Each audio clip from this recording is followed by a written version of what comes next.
Slovak Prime Minister Robert Fico has once again stated that Ukraine must resume Russian gas transit, even going so far as to call President Volodymyr Zelensky an enemy of Slovakia. Ukraine's Ministry of Foreign Affairs responded, saying that Fico is attempting to shift blame onto Ukraine to cover up his failures in domestic policy.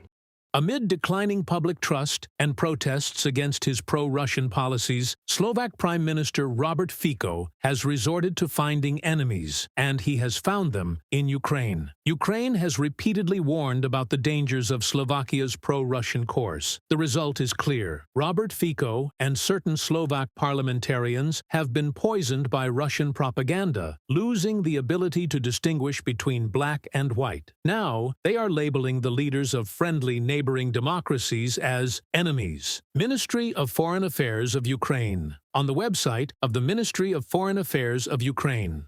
Ukrainian President Volodymyr Zelensky responded to Fico's remarks, saying that the Slovak Prime Minister has chosen Moscow over Washington and is not interested in preserving his country's sovereignty and independence.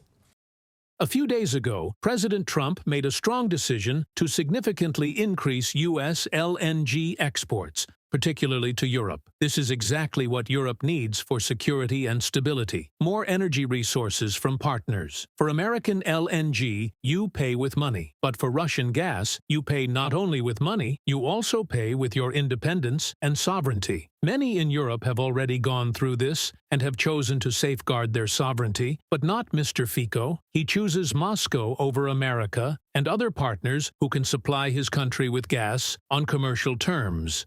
Volodymyr Zelensky, President of Ukraine, on Telegram.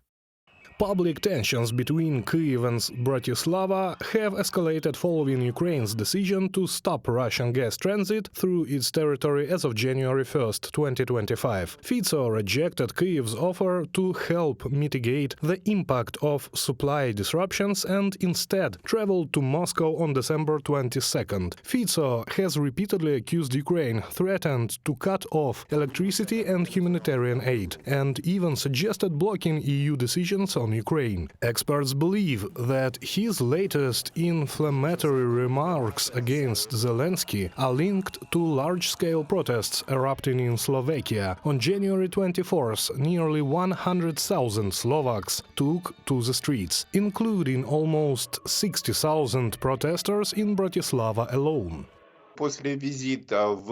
Following his visit to Moscow, Fico faced a strong backlash from Ukrainian citizens, analysts, and the media. This reaction spread worldwide, and it's clear that he is deeply dissatisfied with it. As a result, we can expect him to take more hostile actions against Ukraine, whether in EU membership talks, NATO negotiations, electricity and gas transit agreements, or other areas. At the same time, the situation in Slovakia remains unstable. Since the start of Russia's full-scale aggression, Slovak society has been split. Half supports democracy, aligning with the US and Brussels, while the other half opposes it. A similar divide exists in Moldova and Hungary. However, I do not believe that Fico will voluntarily step down. That seems highly unlikely. Earlier, the Slovak opposition called for an emergency parliamentary session to discuss a vote of no confidence in the government. The main concerns include Prime Minister Robert Fico's negotiations with the Russian dictator and government actions that